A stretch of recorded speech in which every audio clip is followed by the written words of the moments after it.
สังฆังสารนังคัจฉามิยะโตอังภะเกเนอาเรยายะชาติยาชาโตนาเปชานามิสันจิจาปานังชีวิตาโบโลเปตาเตนะสัจเจนะโสทิเตโหตุโสทิขัพพัสสะโอชังโคสติสังฆาโตธัมมะนังวิจโยตถาวิริยัมปิติปัสสติโพชังคาจะตถาปะเรสมาตุเปคาโพ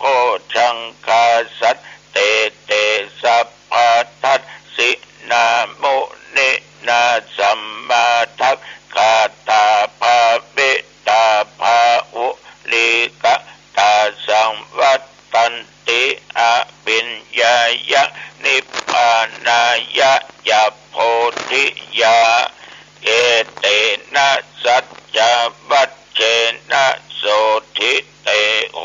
ตุสัพพทาเอกัสสะมิงสามะเยนะโตโมคันลานัญจะกัสสะปังกิลาเนทุกิเตติสวะโพชังเคสัตตะเทสะเยเตจะตังอาปินันติตวโลกามุตจิงสุตังคะเนเอเตนะสัจจวัชเชนะโสทิเตโหตุสัพพทาเอกทาธัมมราชาปิเกลัญเยนะปิปิริโตจุนทัตเตเลนะตัญเยวะภะนาเปตัวนะสาทะรังสัมโมทิตัวจะอาภาธาตัมมาบุตธาสิธานะโสเอเตนะสัจจวัชเชนะโสทิเตโหตุสัพพทาปะหินาเตจะอาภาธาตินนันนัมปิมะเหสินังมัคคาอัตตะกิเลสาวะปัตตานุปติธัมมะตังเอเตนะสัจจวัชเชนะโสทิเตโหตุสัพพทาภวตุสัพพมังคะลังรักขันตุสัพพเทวตาสัพพพุทธานุภาเว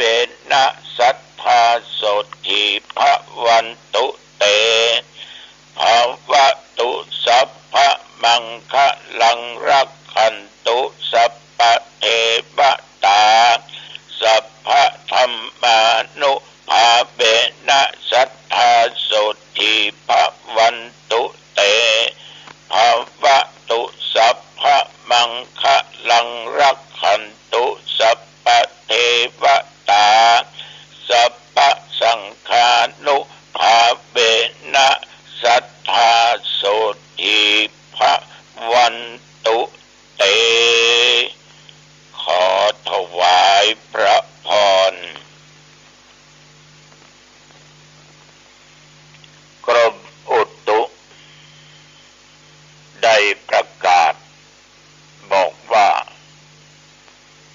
พี่น้องประชาชนได้ระมัดระวังเรื่องฟ้าฝนและเรื่องอากาศตั้งแต่ตะวันมาจนถึงปัจจุบันแถวบริเวณใกล้เคียงและวัดหนองตองบอกว่าเมื่อตะวันวานี้ไม่มีฝนตกบ่มีลมแรงท้องฟ้าแจ่มใสโปร่งใสแดดจ้าอากาศร้อนอบอ้าวอุณหภูมิปัจ จุบันนี้25 องศาก็ออกไม่ออกญาติโยมท่านผู้ฟังเมื่อตะวันนี้อาตมาภาพหลังจากที่ฉันเจ้า8 โมงครึ่งก็ได้เดินทางออกจากวัดมาประชุมสัมมนากันณที่อาคารของอำเภอหางดงแต่วันนี้ได้ไปเป็นวิทยากรและเปิดการอบรมแก่ชุมชนแต่ละหมู่บ้านในเขตอำเภอหางดง109 หมู่บ้านรวมทั้งผู้นำทั้งชุมชนหมู่บ้านละ2 คนก็200 กว่าท่านก็คงจะมีเป็นบางหมู่บ้านที่ผู้นำติดภาระจำเป็นไม่ได้ไปก็มีเพื่อเป็นการขับเคลื่อนในหมู่บ้านนั้นเกี่ยวกับการครองชีพญาติโยมให้ก้าวหน้าคือโครงการนั้นมีอยู่ว่าต้องการให้ญาติโยมชุมชนนั้นคุ้นเข้มแข็งมีกินมีใจเหมือนดังที่หลวงพ่อวัดบุพรามพระเดชพระคุณพระเทพวิสุทธิคุณท่านได้บอกได้กล่าวแก่ลูกพระลูกเนนว่าถ้าชาวบ้านมีกินมีใช้เอาเป็นพระเป็นเนนก็มีใช้มีกินยามไหนที่ชาวบ้านทุกข์ยากอับจนบ่มีกินบ่มีใช้เอาอยู่วัดก็อัตคัดขัดสนไม่มีทั้งกินไม่มีทั้งใช้เมื่อมองถึงโครงการเหล่านี้ก็จึงให้ได้รับธรรมะแก่ญาติแก่โยมที่จะไปทำกันเป็นต้นว่าเลี้ยงเป็ดเลี้ยงไก่ทำพืชสวนครัวทำโอท็อปตลอดจนหลายสิ่งหลายอย่างหลายประการแต่ละชุมชนแต่ละหมู่บ้านโดยมีทางรัฐเป็นพี่เลี้ยงอาตมาภาพก็ได้ให้ธรรมะไปว่าการงานทุกสิ่งทุกอย่างนั้นจะสำเร็จผลได้สิ่งสำคัญที่สุดต้องปลูกศรัทธาศรัทธาเป็นกำลังอันยิ่งใหญ่มีความเชื่อมั่นมีความเชื่อถือมีความเชื่อว่าสิ่งที่ตัวเองจะกระทำนั้นเมื่อสำเร็จแล้วมีคุณค่ามีประโยชน์แก่ชุมชนแก่ตัวเองเมื่อมีศรัทธาต้องมีปัญญาคือรอบรู้ในสิ่งที่จะกระทำควรทำอย่างใดและบ่ควรทำอย่างใดสิ่งที่ขาดบ่ได้คือสติตัวนี้ต้องดูแลควบคุมในด้านจิตนั่นใจเข้มแข็งรู้จักหน้าที่ในเวลาการทำสำคัญยิ่งหนึ่งก็คือสามัคคีช่วยกันเข้าหากันปฏิเสธกันยกตัวอย่างเช่นว่าจะเลี้ยงไก่ไข่ชุมชนนั้นจะต้องเข้มแข็ง มีความสมัครสมานสามัคคีกันเกิดจากศรัทธาคือความเชื่อว่าเลี้ยงไก่จะได้ถึงลูกไก่ได้ถึงไข่ไก่ได้ถึงกินได้ถึงขายเดี๋ยวชุมชนนั้นจะต้องช่วยกันสิ่งที่กระทำขาดบ่ได้ขันติอดทนอดกลั้นเขาทำอย่างก็ตามมันมักจะเกิดความขัดแย้งขัดคอขัดจิตขัดใจกันต้องใจความอดทนและอดกลั้นจึงจะสามารถก้าวข้ามสิ่งที่เป็นอุปสรรคปัญหาต่างๆไปได้เพราะขันติธรรมสำคัญอีกอย่างหนึ่งทำงานอยู่ด้วยกันต้องรู้จักช่วยเหลือคือจาคะการเสียสละว่าจะมองแต่รัฐมาช่วยอย่างเดียวบางครั้งในชุมชนจะต้องเสียสละจตุปัจจัยเสียสละสิ่งของวัตถุต่างๆช่วยกันในชุมชนนั้นช่วยกันเสียสละช่วยกันจัดช่วยกันทำช่วยกันแนะช่วยกันชี้แนะ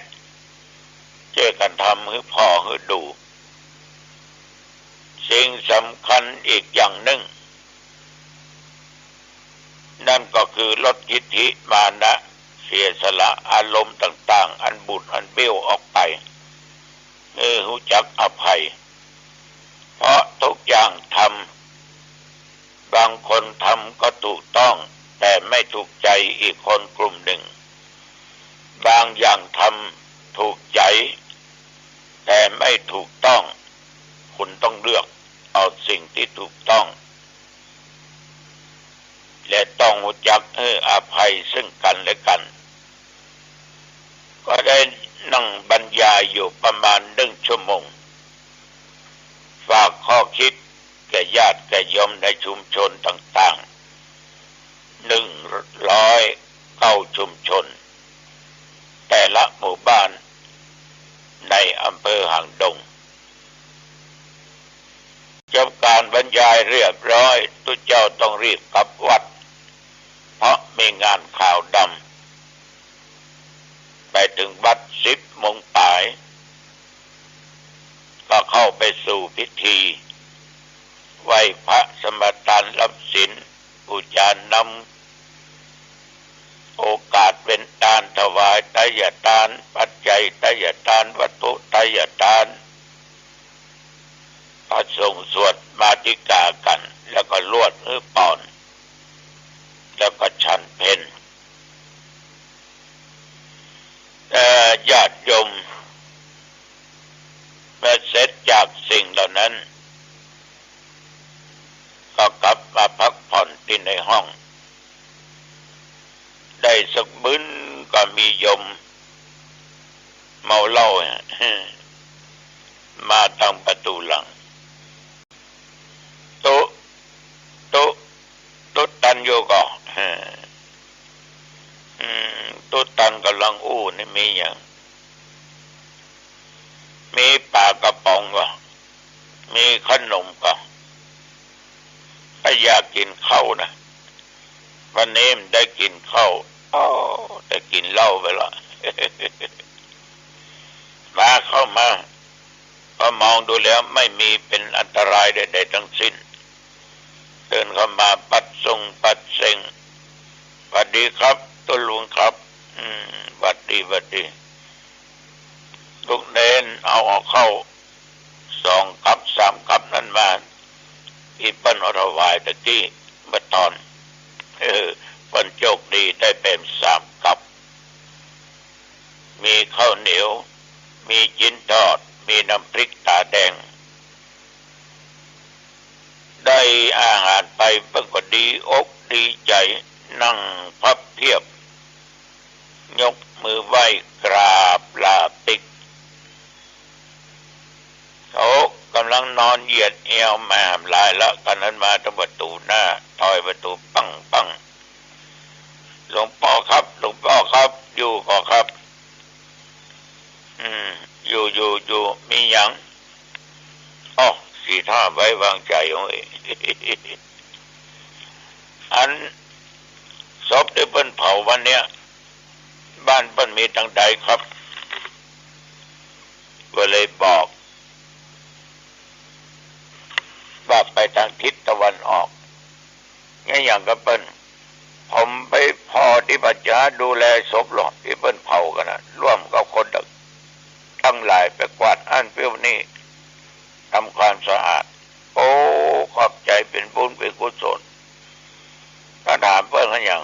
จะไปขอตังค์ครับไม่หรอก็เป็นอาจินอยู่ตลอดเวลาทุกครั้งพี่น้องศรัทธาญาติโยมท่านผู้ฟังนี่ก็เป็นเรื่องราวต่างๆของมนุษย์ของคนแต่ละวันแต่ละโทนนั้นมันจะประเมินกันเดี๋ยวก็ได้มีการการจากับทุกเจ้าเกี่ยวกับเรื่องสิ่งที่ทุกเจ้าจะต้องประพฤติปฏิบัติตามคือเรื่องการฉันยาดองด้วยน้ำมูดเน่ามันเป็นเภสัชชนิดหนึ่งก็ว่าเข้าใจกันแต่ที่จริงญาติโยมทั้งหลายตัวเนี้ยคำว่าน้ำมูดเน่าก็คือน้ำปัสสาวะแต่ต้องมาทำความสะอาดจะเป็นปัสสาวะของตัวเองออกมาครั้งแรกนั้นไม่เอาครั้งที่สองแล้วก็เผาเล็กจนแดงจุ่มลงน้ำปัสสาวะนั้นเพื่อเป็นการฆ่าเชื้อนอกนั้นก็ลูกสมอก็มะขามป้อมก็เอาไปดองเป็นน้ำมูดเน่าแล้วก็นำเอามะขามป้อมหรือลูกสมอเอามาฉันเป็นยาฉะนั้นภิกษุที่อาพาธต้องการก็ฉันได้เพราะว่าสมอก็ดีมะขามป้อมก็ดีฉันเวลาไหนเวลาใดได้ทั้งนั้นและเป็นยาท่านทั้งหลายสิ่งเหล่านี้ก็ได้ได้จากันโจษจันกันเดี๋ยวฟังนะ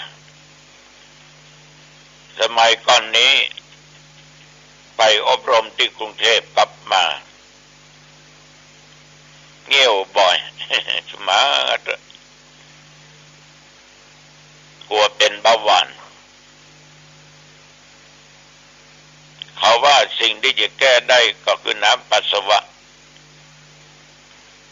ก็ปฏิบัติตามหลักพระวินัยมากันมากองฆ่าเชื้อแล้วก็ดื่มเป็นยา